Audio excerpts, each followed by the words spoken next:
পিতা গেল মাতা গেল,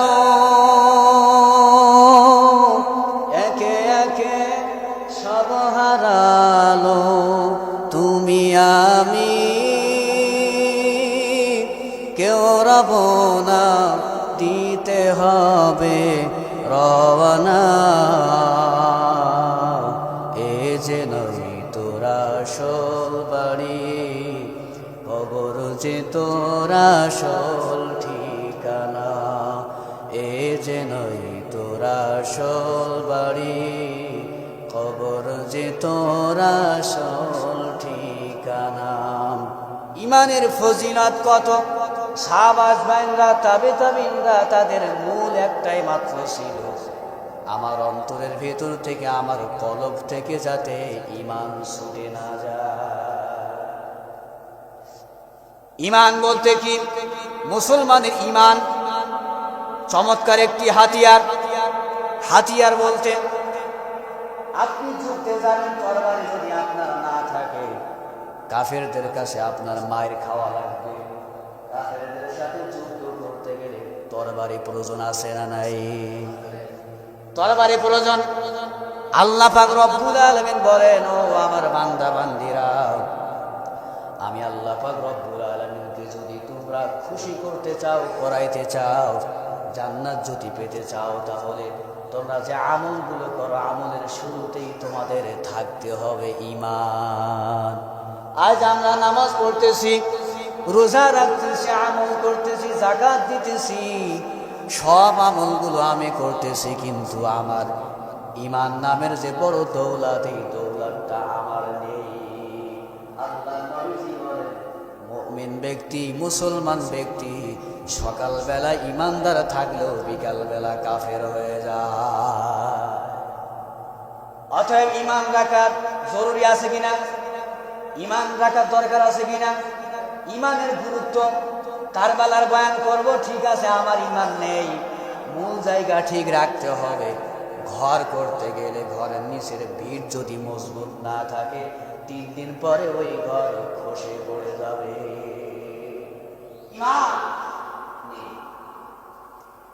আবু বকর সিদ্দিক রাদিয়াল্লাহু তাআলা আনহু, উনি একজন সাহাবীর সাথে কথা বলার কারণে তর্ক বিতর্ক করতে করতে একটু কটু কথা বলে ফেলেছেন।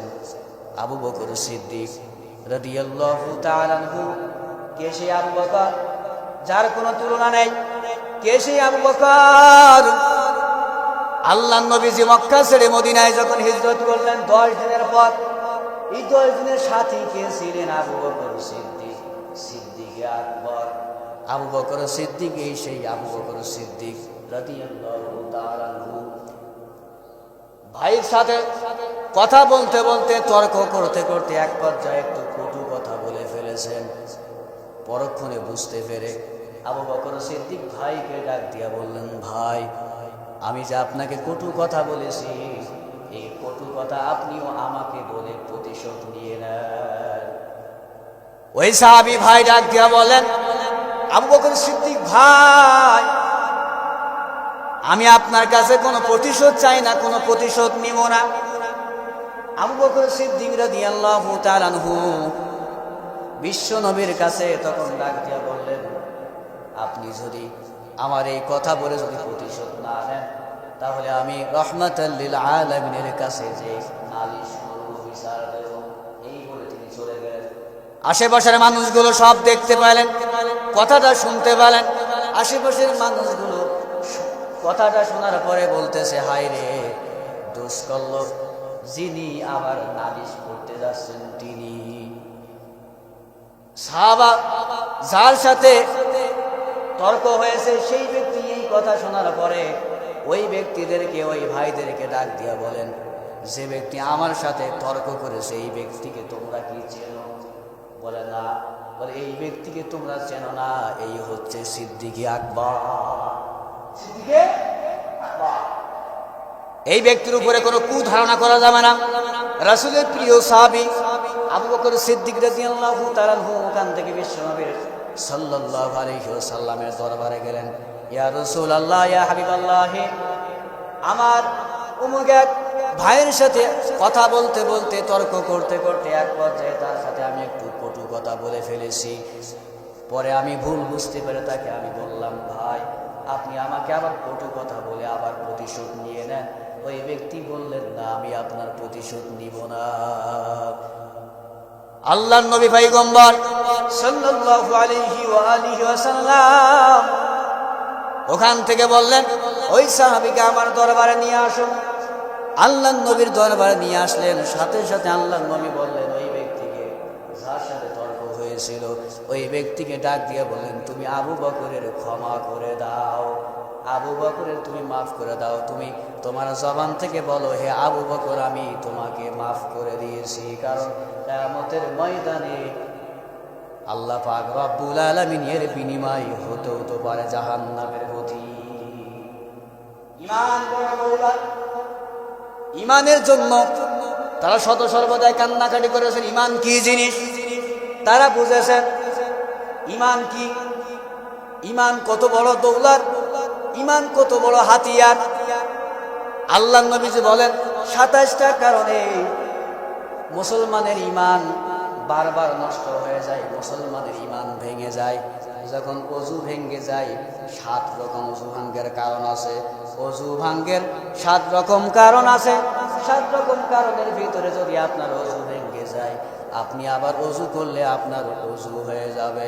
আল্লাহর নবীজি বলেন 27 রকম রয়েছে যাতে ঈমান ভেঙে যায়। এই 27 রকম যদি আমার আপনার ভিতরে যদি না থাকে এই শর্তগুলো, তাহলে পাক্কা মুমিন। আল্লাহর নবীজি বলেন, ঈমানদারের ঈমান নষ্ট হয়ে যায় 1 নম্বর কারণ হলো, আল্লাহর নবী সাল্লাল্লাহু আলাইহি ওয়া আলিহি ওয়াসাল্লাম বলেন, ঈমানদারের ঈমান নষ্ট হয়ে যায় 1 নম্বর কারণ হলো, 1 নম্বর কারণ হলো অনেক মানুষ যখন চলাফেরা করে, এলাকায় যখন ঘোরাফেরা করে, তারা সদা সর্বদাই বলতে থাকে, খুব মনোযোগ দিয়ে শুনবেন, গুরুত্বপূর্ণ আলোচনা, যে এই শর্তগুলো আমি ইমাম সাহেব আমার ভিতরে রয়েছে, আমি দিল থেকে তওবা করছি, আল্লাহ এই ভাঙ্গগুলো আমাদের কাছ থেকে পৃথক করে দেন, আমিন বলে। আল্লাহ নবী সাল্লাল্লাহু আলাইহি ওয়াসাল্লাম বলেন, মানুষ যখন এলাকায় চলাফেরা করে, বলে সদা সর্বদাই সচরাচর বলতে থাকে, উপরে আল্লাহ নিচে আপনি রয়েছেন। বিপদে পড়ে গিয়েছে, 10,000 টাকা লাগবে। এখন এক ভাইয়ের কাছে যে বলে, ভাই আল্লাহ পাক তো আমাকে বিশাল বড় এক বিপদে ফেলেছেন, উপরে আল্লাহ রয়েছে, নিচে তুমি আছো, তুমি যদি আমাকে সহযোগিতা না করো আমি এই বিপদ থেকে উদ্ধার হতে পারবো না। আল্লাহ নবীজি বলেন, সর্বপ্রথম ঈমান ভঙ্গের কারণ হলো এটা। উপরে আল্লাহ, নিচে বান্দা। আল্লাহ আছে ঠিকই, তুমি যদি সহযোগিতা না করো আমার যাওয়ার জায়গা নেই, আছে না নেই? বলে এই ব্যক্তির ঈমান ভেঙে গিয়েছে, সাথে সাথে আবার তওবা করে কালিমা পড়ে মুসলমান না হওয়া পর্যন্ত যদি ইবাদত করতে থাকে, ইবাদত আল্লাহর দরবারে কোনো গ্রহণযোগ্য না। আওয়াজ করবেন ঠিক না? গ্রহণযোগ্য হবে। আল্লাহ নবীজি রাহমাতাল লিল আলামিন দ্বিতীয় নম্বর বললেন, দ্বিতীয় নম্বর ঈমান ভঙ্গের কারণ হলো, আল্লাহ ও আপনার উপর ভরসা করে আমি পথ চললাম। অনেক মানুষ রয়েছে বিপদে পড়ে গেলে বলে আল্লাহর উপরে ভরসা করে, আর আপনার উপরে ভরসা করে আমি চলতে লাগলাম, যা হয় হতে থাকো, যা হয় হতে থাকো। ঈমান ভঙ্গের কারণ এগুলো আমাদের ভিতরে আছে। যদি আমার ভিতরে থেকে থাকে, আল্লাহর কসম করে বললাম, যদি এই শর্তগুলো যদি আমার ভিতরে থাকে, আমার নামাজ কবুল হচ্ছে না, আমার আমলগুলো কবুল হচ্ছে না। সাহাবা আজমাইনরা, তাবেঈনরা, আইমায়ে মুজতাহিদরা নামাজের মাধ্যমে সমস্যাগুলো সমাধান করেছে, ইবাদতের মাধ্যমে সমস্যা সমাধান করেছে, আর আমরা নামাজ পড়লে আরো সমস্যা বেশি হতে থাকে। কারণ কি? মূল হাতিয়ার আমাদের নেই। মানুষ যখন সম্পদশালী হয়, অর্থশালী হয়, ধন সম্পদের মালিক হয়, যখন ধন সম্পদের দিকে খেয়াল খোঁজ খবর না রাখে, আস্তে আস্তে কাজ থেকে সরে যেতে থাকে না, খেয়াল করে না, জমির দিকে, জায়গার দিকে, টাকার দিকে খেয়াল যখন না করা হয়, মানুষের খাইতে থাকে, নিতে থাকে, শেষ পর্যন্ত কি হয়, আস্তে আস্তে সম্পদগুলো মানুষে নিয়ে যেতে থাকে, শেষ পর্যন্ত নিজেই হয়ে যায় পথিক। আল্লাহ পাক রব্বুল আলামিন নবী বলেন, ঈমান হলো এমন একটি গুরুত্বপূর্ণ হাতিয়ার, যেটা যদি বারবার যদি আপনি প্র্যাকটিস বা এর যদি শর্ত সাপেক্ষে যদি আপনি না চলেন, তাহলে আপনার কাছ থেকেও এইরকম ভাবে ঈমান বিদায় নিবে। ঈমান তাহলে আমল করার শুরুতে কি লাগবে? ঈমান। কি লাগবে? কিয়ামতের ময়দানে আল্লাহর নবীজি মিশকাত শরীফের ভিতরে একটি ঘটনা উল্লেখ করে আল্লাহর নবীজি বলেন, কিয়ামতের ময়দানে একজন বান্দাকে ডাক দেওয়া হবে, যার আমল নামায় 99টা গুনাহের দপ্তর রয়েছে, চতুর্দিকে তাকায় দেখবে গুনার গুনাহ। এই ব্যক্তিও হতাশ হয়ে যাবে, আমার তো চতুর্দিকে গুনার গুনাহ, আমার তো যাওয়ার আর কোনো জায়গা নাই, আমার মনে হয় মুক্তির কোনো পথ নাই, আমার এখন কি করা যায়? আল্লাহ পাক রব্বুল আলামিন তখন বলবেন, এই বান্দা আপনি নৈরাশ হবেন না, নিরাশ হবেন না, আপনি নিশ্চিন্তায় থাকেন। আল্লাহ পাক রব্বুল আলামিন ফেরেশতাদেরকে ডাক দিয়ে বলবেন, হ্যাঁ ফেরেশতারা, উপর থেকে একটি কাগজ নিয়ে আসো। আল্লাহ পাক রব্বুল আলামিনের হুকুমে কাগজের উপরে আমার সাথে বলেন কালিমাতুশ শাহাদা, আশহাদু আল্লা ইলাহা ইল্লাল্লাহু ওয়া আশহাদু আন্না মুহাম্মাদান আবদুহু ওয়া রাসূলুহু। সুবহানাল্লাহ। আল্লাহ পাক রব্বুল আলামিন ফেরেশতাদেরকে ডাক দিয়া বলবেন, কাগজের উপরে এই কালিমাতুশ শাহাদাতটা লেখো। আল্লাহ পাক রব্বুল আলামিনের হুকুমে কালিমাতুশ শাহাদা লেখা হবে। যখন লিখবেন, আল্লাহ পাক রব্বুল আলামিন ওই বান্দার 99টি গুনাহের দপ্তরটা এক পাল্লায় রাখবে। আর আল্লাহ পাক রব্বুল আলামিন যেই কালিমাতুশ শাহাদা জীবনে একবার পাঠ করেছিল ইয়াকিনের সাথে ভালোবেসে মহাব্বতে, একবার পাঠ করেছিল ইয়াকিনের সাথে ভালোবেসে মহাব্বতে, পাঠ করার পরে আল্লাহ পাক রব্বুল আলামিন খুশি হয়ে আল্লাহ পাক রব্বুল আলামিন ফেরেশতাদেরকে বললেন, এই কাগজের টুকরাটা আরেক পাল্লায় রেখে দাও। যখন আরেক পাল্লায় কাগজের টুকরাটা রেখে দিল, সাথে সাথে গুনাহের পাল্লাটা উঁচু হয়ে গেল, কালিমার পাল্লাটা ভারী হয়ে গেল। আল্লাহ পাক রব্বুল আলামিন ফেরেশতাদেরকে ডাক দিয়ে বলেন, ও আমার ফেরেশতারা, আমার বান্দার আমলনামার খবর কি? বলে, আপনার বান্দার আমলনামা কালিমাতুশ শাহাদা এই পাল্লাটা ভারী হয়ে গিয়েছে। আল্লাহ পাক রব্বুল আলামিন বলবেন, আমি আল্লাহ পাক রব্বুল আলামিন আমার বান্দার জীবনের গুনাহগুলো মাফ করে দিয়েছি। তাহলে ঈমানের দৌলত, ঈমান নামক সম্পদ, ঈমান নামক তরবারি, ঈমান নামক হাতিয়ার আমার আপনার যদি না থাকে, আমল করতেই থাকবো। আল্লাহর নবীজি বলে, আল্লাহর দরবারে আমল কোনো গ্রহণযোগ্য নয়। কয় নম্বর পর্যন্ত বলেছি? 3 নম্বর। ঈমান ভাঙার কারণ 3 নম্বর হচ্ছে আল্লাহ ও তার রাসূলকে সাক্ষী রেখে বললাম, আল্লাহর কসম, আল্লাহি লিল্লাহি বিল্লাহি, আল্লাহর কসম। আমরা যখন মানুষকে কোনো কথা বিশ্বাস করানোর জন্য বিভিন্ন কিরে কাটি কসম কাটতে থাকি, আল্লাহর কসম করে বললাম, রাসূলের কসম কেটে বললাম, আল্লাহ এবং রাসূলকে সাক্ষী রেখে বললাম, এই কথাটাই সত্য। অথচ আল্লাহর নবী সাল্লাল্লাহু আলাইহি ওয়াসাল্লাম আপনি যেটা বলবেন এটা কিন্তু আল্লাহর নবীজি জানেন না। জানেন কি? আল্লাহ জানেন। আপনি বলতে পারেন আল্লাহকে সাক্ষী রেখে বলতেছি, আপনি আল্লাহর সাথে নবীকে আবার জড়াই বলতেছেন, আল্লাহ এবং রাসূলকে সাক্ষী রেখে বলতেছি। এর দ্বারা বোঝানো হলো যে এই আল্লাহ গায়েব জানে, সাথে সাথে আমার পয়গম্বরও গায়েব জানে। এখানে অনেক মতভেদ আছে, গায়েব রাসূল গায়েব জানে। আমার প্রশ্ন হলো, একটা প্রশ্নের উত্তর দিয়ে আমি সামনের দিকে যাব। প্রশ্নের উত্তরটা আগে হলো প্রশ্ন হচ্ছে, আল্লাহর নবী যদি গায়েব জানতেন তাহলে জিবরাইলের জন্য কেন অপেক্ষা করতে? গায়েব তো জানেন, আল্লাহর পক্ষ থেকে ওহী না আসা পর্যন্ত আল্লাহ রাসূল কথা বলতেন না। সামনে পাহাড়ের ওই পাশে নবীর শত্রু, উপর থেকে আসলেন নবী, আপনি সামনের দিকে অগ্রসর হবেন না, কারণ পাহাড়ের ওই পাশে শত্রু আপনাকে আক্রমণ করার জন্য বসে আছে। ঠিক কিনা? আওয়াজ করে বলেন ঠিক কিনা? তাহলে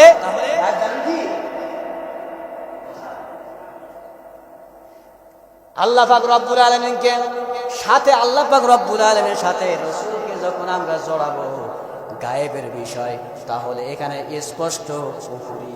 যদি কারণ মনের ভিতরে তর্ক বা মতভেদ থাকে, আমার কাছে বসবে।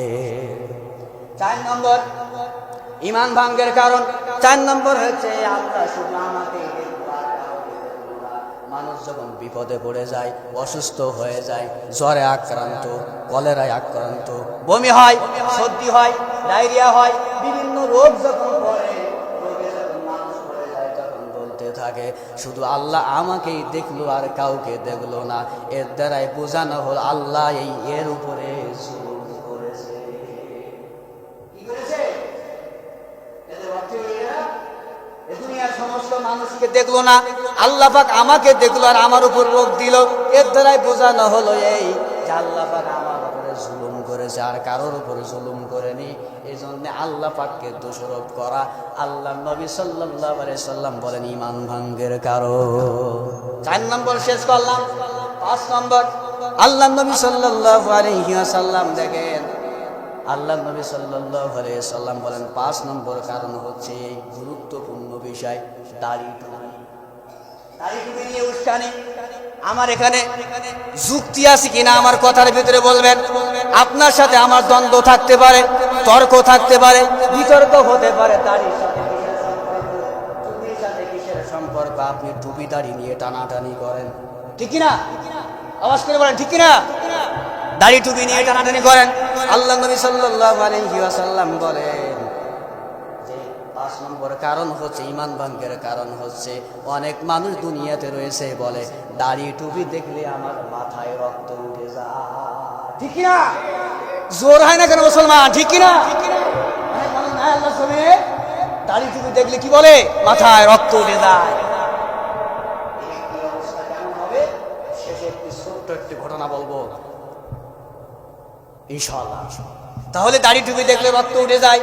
আপনি আমলিগ করেন, আমি বিএনপি করি, আপনি জামাত করেন, আমি জাতীয় পার্টি করি, দল ভিন্ন থাকতে পারে। দাড়ি টুপিতে কি করলো?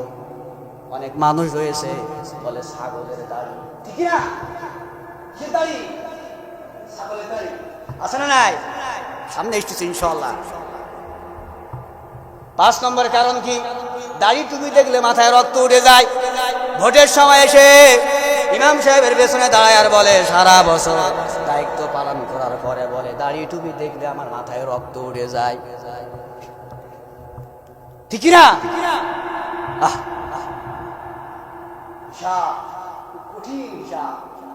আপনি কোনটা নিয়ে টানাটানি করতেছেন? আসল তো আপনার ভেতরে নেই। ঠিক কিনা?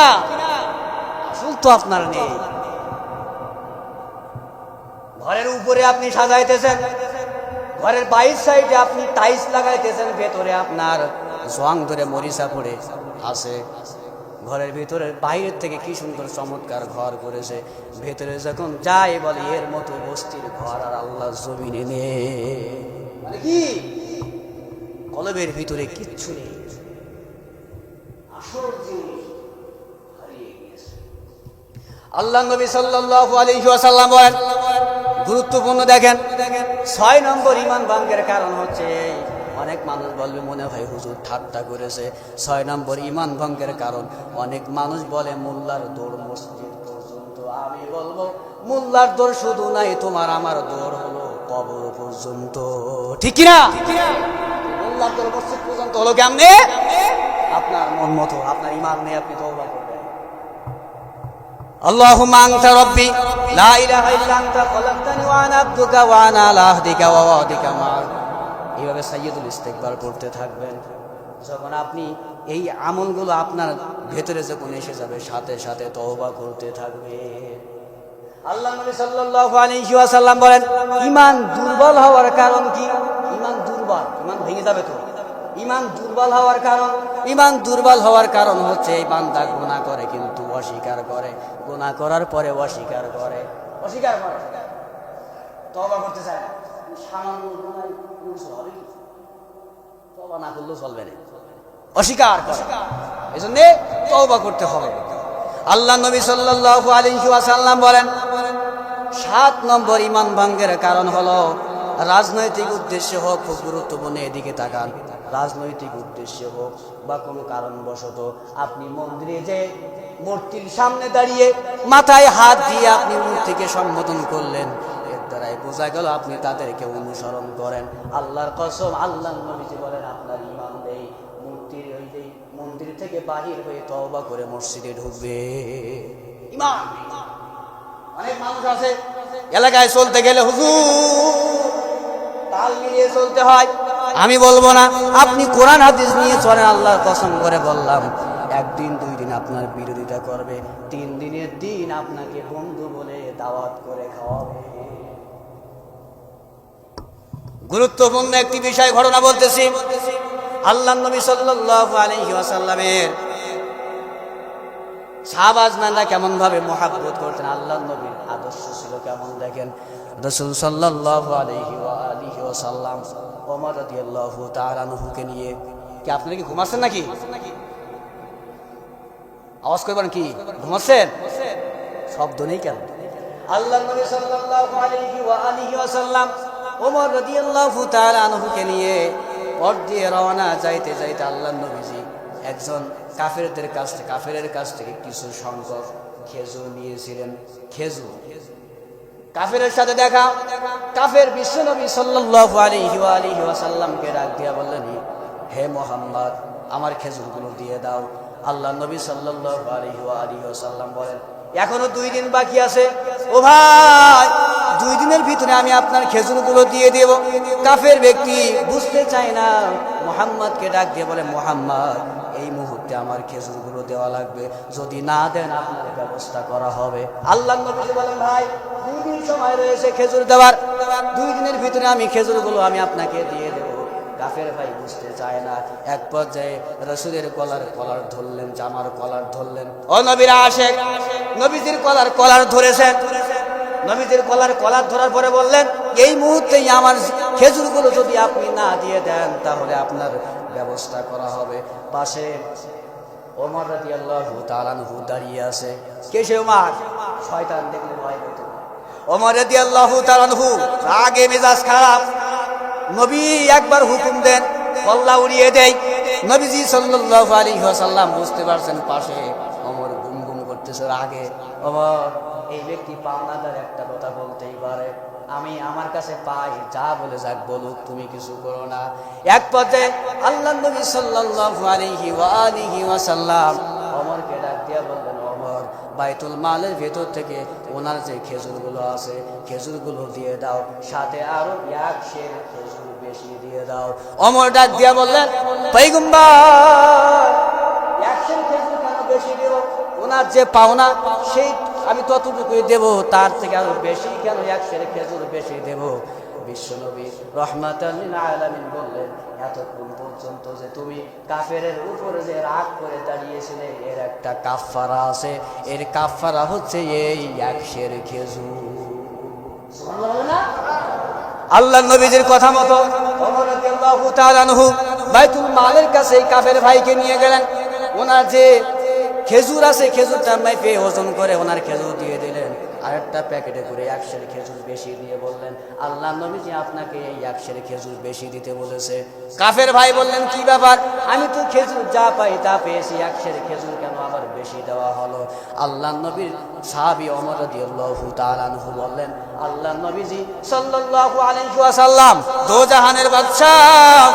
আল্লাহ নবীজি বললেন যে, ওমর, তুমি যে এতক্ষণ পর্যন্ত কাফেরের উপরে, ওই ব্যক্তি তো আমার কাছে পাওনাদার, সে আমার একটা কথা বলতেই পারে, সে চাইতেই পারে, বড় কথা বলতে পারে। তুমি যে এতক্ষণ পর্যন্ত রাগ করে দাঁড়িয়েছিলে, এই রাগ করার কারণে ওই 1 সের খেজুর বেশি দিতে হবে। কাফের সাথে সাথে শুনে বলেন, নবীজির দরবারে আমাকে নিয়ে হাঁটেন। বলে, না, নিয়ে যাওয়া হবে না। ওমর বললেন, বারবার বললেন, না, আমাকে নিয়ে যেতে হবে। কাফের ওমরের সাথে এক পর্যায়ে নবীর দরবারে গেলেন। নবীজির কাছে যে বললেন, ইয়া রাসূলুল্লাহ, ইয়া হাবিবাল্লাহ, আল্লাহ, আপনার মতো সোনার মানুষ আল্লাহর জমিনে হয় না, আপনার হাতে হাত রেখে আমাকে কালিমা পড়ে মুসলমান বানিয়ে দে। সুবহানাল্লাহ বাড়ি যেয়ে বলেন মুসলমান। সুবহানাল্লাহর আওয়াজ নেই কেন? আওয়াজ করে বলেন সুবহানাল্লাহ। মসজিদে গুনগুন করে সুবহানাল্লাহ আলহামদুলিল্লাহ আওয়াজে। যখন ভোটের সময় হয়, অমুক নেতার চরিত্র ফুলের মতো পবিত্র, বলতে পারেন ভালোই। এখানে একটা কথা বলে রাখি, দুনিয়ার জগতে না, আখিরাত এবং দুনিয়াতে একজন মানুষ রয়েছে যার ঈমান, যার আমল, যার চরিত্র হচ্ছে পবিত্র। সে কে? আপনি এমন নেতার স্লোগান দিতেছেন, অমুক নেতার চরিত্র ফুলের মতো পবিত্র, নামাজ পড়ে না এক ওয়াক্ত, আপনি মিথ্যা কথা বলে তাকে চেয়ারের আসনে বসাইছে। আপনাকে হিসাব দিতে হবে, তো হিসাব দিতে হবে আপনাকে। আপনি দৌড় দিচ্ছেন কোন জায়গায়? আল্লাযী খালাকাল মাউতা, আগে মউত সৃষ্টি করেছেন আল্লাহ পাক, ওয়াল হায়াত, তারপরে হায়াত। এই আয়াতের ভিতরে বোঝা গেল আল্লাযী খালাকাল মাউতা ওয়াল হায়াতা লিয়াবলুয়াকুম আইয়ুকুম আহসানু আমালা। মউত এবং হায়াত দিয়ে তোমাদেরকে দুনিয়ায় পাঠাইছি কি কারণে? ভালো আমল করার কারণে, নেক আমল করার কারণে তোমাদেরকে পাঠিয়েছি। বুঝাতে চাচ্ছি, মউত দিয়ে আগে, মউত আগে সৃষ্টি, তারপরে হায়াত। মানে হায়াত আর মউতের ভিতরে কোনটা আগে? আগে মউত, পরে হায়াত। তাহলে আমি আর আপনি দৌড়াইতেছি কোন দিকে? আমি আর আপনি দৌড়াইতেছি কবরের দিকে, ঠিক কিনা? সম্মানিত মুসল্লিবৃন্দ, বুধবারে শ্বশুরকে দাফন করে এসে মসজিদে এসে উপস্থিত হতে পারলাম না। এর ভিতরে সেজে মামি ইন্তেকাল করেছেন, যেতে পারলাম না। মুসল্লিবৃন্দ, মউত, কুল্লু নাফসিন যায়িকাতুল মাউত, এই আয়াত সবাই মানে, মৃত্যু হবে সবাই জানে, কিন্তু মিথ্যা কথা গুনার কাজ ছাড়তে পারে না। কারণ কি? বলে অনেক মানুষ রয়েছে তারা কবরের ভিতরে দাঁড়িয়ে দাঁড়িয়ে কবর খনন করে আর বিড়ি খায়। শেখ সাহেব রাহমাতুল্লাহি আলাইহি বলেন, এই ব্যক্তির কবরের ভয় নেই, কবর খনন করতেছে একজনকে দাফন করবে বলে বিড়ি খেতেছে। আছে না নাই? কারণ কি? এ জানে না পরে সিরিয়াল আমার হতে পারে, জানে না, কারণ বিড়ি খাই না।